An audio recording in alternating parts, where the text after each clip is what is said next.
मैंने सुना है कि तुम लोगों के आंसर कीज आ चुकी हैं, तो सबने अपने मार्क्स मिला लिए होंगे। किसी के 350, किसी के 450, किसी के 550 बन रहे होंगे। कोई सेलेक्टेड होगा, कोई नहीं सेलेक्टेड होगा। पता है, बस एक चीज़ बताना चाहती हूँ कि अगर तुम्हारा ये फर्स्ट ड्रॉप या सेकंड ड्रॉप होने वाला है और तुम ड्रॉप लेना चाहते हो तो ले लेना, ठीक है। मतलब फर्स्ट और सेकंड ड्रॉप ले लेना चाहिए, नॉट जस्ट बिकॉज सिलेक्शन के लिए। वो तो हो ही जाता है अगर बहुत मेहनत करोगे और किस्मत आपके साथ दगा नहीं करेगी तो हो जाता है। लेकिन पता है, ये ड्रॉप आपको लाइफ के लिए प्रिपेयर करता है। आप जो चीज़ें ड्रॉप ईयर में सीखते हो ना, वो आपको इतना स्ट्रांग बना देता है। मतलब लिटरली बताऊँ मैं कि बहुत सी चीज़ें जो मैंने लाइफ में सीखी है वो अपने ड्रॉप ईयर्स में ही सीखी हैं। सो अगर आपका ये पहला या दूसरा ड्रॉप होने वाला है तो ले लेना और खुद पे ट्रस्ट रख करके अच्छे से लग करके पढ़ाई करना। With this, I am Preeti Singh, teaching you all the concepts of biology here. Let's get into this. So आज हम डिस्कस करेंगे टाइप ऑफ कनेक्टिव टिश्यू। देखो कितने टाइप के होते हैं कनेक्टिव टिश्यू, आपके 3 टाइप्स के होते हैं, ठीक है। कौन कौन सा? पहला लूज कनेक्टिव टिश्यू, दूसरा डेंस कनेक्टिव टिश्यू, तीसरा स्पेशलाइज कनेक्टिव टिश्यू। जो आपका लूज कनेक्टिव टिश्यू होता है वो फर्दर 2 कैटेगरीज में डिवाइडेड होता है, एरियोलर लूज कनेक्टिव टिश्यू और दूसरा एडिपोज लूज कनेक्टिव टिश्यू। ऐसे डेंस कनेक्टिव टिश्यू भी फर्दर 2 कैटेगरी में डिवाइडेड होता है, dense regular and dense irregular. जो आपका स्पेशलाइज कनेक्टिव टिश्यू होता है वो फर्दर 2 कैटेगरी में डिवाइडेड होता है, skeleton connective tissue and fluid connective tissue. Fine, तो हम पहले देखते हैं लूज कनेक्टिव टिश्यू, उसमें एरियोलर टिश्यू देखते हैं। देखिए, जो एरियोलर टिश्यू होता है इसके अंदर मैट्रिक्स बहुत ज़्यादा होता है और फाइबर्स कम होते हैं। ये आपको याद रखना है, किस टिश्यू में मैट्रिक्स ज़्यादा होता है और फाइबर्स कम होते हैं? आपके एरियोलर टिश्यू के अंदर। कहाँ पे प्रेजेंट होता है? आपकी स्किन के नीचे एरियोलर टिश्यू प्रेजेंट होता है। फाइन, जो आपका एरियोलर टिश्यू है ये मोस्ट अबंडेंट कनेक्टिव टिश्यू है। मतलब सबसे ज़्यादा बॉडी में जो कनेक्टिव टिश्यू प्रेजेंट होता है वो आपका एरियोलर टिश्यू है, ठीक है। और कहाँ कहाँ ये प्रेजेंट होता है? देखो, ब्लड वेसल्स के अराउंड, आपके नर्व फाइबर्स के अराउंड और लिम्फ वेसल्स के अराउंड भी आपका एरियोलर टिश्यू प्रेजेंट होता है। फाइन, इसका जो मैट्रिक्स होता है वो ग्लाइकोप्रोटीन का बना हुआ होता है और मॉडिफाइड कुछ पॉलीसेकेराइड्स होते हैं, ठीक है। चलो थोड़ा सा डायग्राम देख लेते हैं। ये बेसिकली आपका डायग्राम है। अभी हम देखेंगे कि एरियोलर टिश्यू में कौन से सेल्स प्रेजेंट होते हैं। देखो, यहाँ पे आपको मैक्रोफेजेस दिख रहा होगा, ठीक। ये बहुत सिंपल डायग्राम है बस समझने के लिए, और ये डायग्राम पूछा गया था नीट 2012 में, ठीक है। तो बहुत इंपॉर्टेंट है ये वाला डायग्राम, ठीक।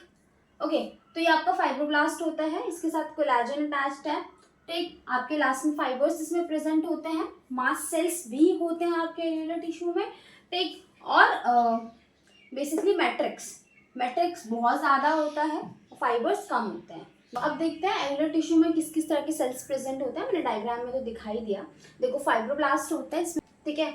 दूसरा आपके मैक्रोफेजेस होते हैं। मैंने बताया था पहले कि जो मैक्रोफेजेस होते हैं वो फैगोसिटिक इन नेचर होता है, मतलब कि बैक्टीरिया को डिस्ट्रॉय कर देते हैं, ठीक है। तीसरा हमारा मास्ट सेल होता है। ये भी हमने पहले डिस्कस किया था कि मास्ट सेल क्या क्या सिक्रेट करता है? हिस्टामिन, सेरोटोनिन और हैपरिन। इंपॉर्टेंट चीज़ याद रखनी है कि जो एरियोलर टिश्यू है उसमें कोलेजन फाइबर और इलास्टिन फाइबर्स होते हैं, लेकिन रेटिकुलर फाइबर्स नहीं प्रेजेंट होते हैं। तो कौन सा फाइबर आपके एरियोलर टिश्यू में नहीं प्रेजेंट होता है? Reticular fibre. फाइन, तो ये याद रखना है कि भैया फाइब्रोब्लास्ट सेल्स होते हैं, मैक्रोफेजेस सेल्स होते हैं एरियोलर टिश्यू में और मास्ट सेल्स होते हैं। फाइन, तो अब देखते हैं adipose connective tissue which is the second kind of loose connective tissue, ठीक है। ये क्या होता है? बेसिकली जो एडिपोज कनेक्टिव टिश्यू है वो एरियोलर कनेक्टिव टिश्यू की ही मॉडिफिकेशन है, ठीक है। इसके अंदर एडिपोसाइट सेल्स प्रेजेंट होते हैं। कैसा होता है एडिपोसाइट सेल? देखो, एक सेल की तरह होता है, इसके पास प्लाज्मा मेम्ब्रेन होते हैं और इसका जो न्यूक्लियस होता है वो पेरिफेरी पे प्रेजेंट होता है। फाइन, और यहाँ पे एक एरिया होता है जिसको हम फैट स्टोरेज एरिया बोलते हैं, जहाँ पे फैट स्टोर होता है। तो आप जो मोटे होते हो ना वो इसी वजह से होते हैं क्योंकि जो बेसिकली आपका एडिपोज टिश्यू है इसके अंदर ऐसे फैट स्टोर हो जाता है। फाइन, अब हम देखते हैं व्हाइट फैट और ब्राउन फैट में डिफरेंस। ये पूछा जाता है और बहुत इंपॉर्टेंट टॉपिक है। देखो, जो व्हाइट फैट होता है उसके अंदर मोनोलोकुलर सेल्स होते हैं। मोनोलोकुलर सेल्स का क्या मतलब है? एक ऐसा सेल जिसके अंदर सिर्फ एक ही बड़ा सा लार्ज लिपिड का ड्रॉपलेट होता है जिसमें फैट स्टोर होता है, ठीक है। तो इन मोनोन्यूक्लियर सेल्स के अंदर व्हाइट फैट प्रेजेंट होता है। व्हाइट फैट में माइटोकॉन्ड्रिया बहुत कम होते हैं। अगर माइटोकॉन्ड्रिया कम होंगे तो जाहिर सी बात है कि एनर्जी कम होगी। कहाँ कहाँ प्रेजेंट होता है आपका white fat? Yellow bone marrow में और हम्प ऑफ कैमल में। एग्जाम्पल याद रखना है। ब्राउन फैट मल्टीन्यूक्लियर सेल्स प्रेजेंट होते हैं। मल्टीन्यूक्लियर सेल्स क्या होता है? ऐसे सेल्स जिसके अंदर बहुत सारे मल्टीपल लिपिड ड्रॉपलेट्स होते हैं जिसमें फैट स्टोर होता है, ठीक है। इनके अंदर बहुत ज़्यादा माइटोकॉन्ड्रिया प्रेजेंट होता है। इसका मतलब कि जो ब्राउन फैट है उससे एनर्जी बहुत ज़्यादा मिलती है। कहाँ पर प्रेजेंट होता है? पोलर बियर्स में, और जो इन्फेंट्स होता है उनकी नेक में प्रेजेंट होता है आपका ब्राउन फैट। फाइन, अंडरलाइन कर लेना, इसमें लेस माइटोकॉन्ड्रिया होता है, इसमें मोर माइटोकॉन्ड्रिया होता है। फाइन, इनमें मोनोलोकुलर सेल्स प्रेजेंट होता है, इसमें मल्टीलोकुलर सेल्स प्रेजेंट होते हैं। So with this I am ending this lecture here. अगली क्लास में हम डेंस कनेक्टिव टिश्यू डिस्कस करेंगे and I request you to subscribe my channel, give a thumbs up, press the bell icon. और जिसको भी ज़रूरत है, to all the NEET aspirant, या आपको लगता है इससे ज़रूरत हो, either they are class 11 student, please share my videos to them. I really want to help lots of students, and when you hit the subscribe button, I really get motivated to create more and more videos and to teach more and more.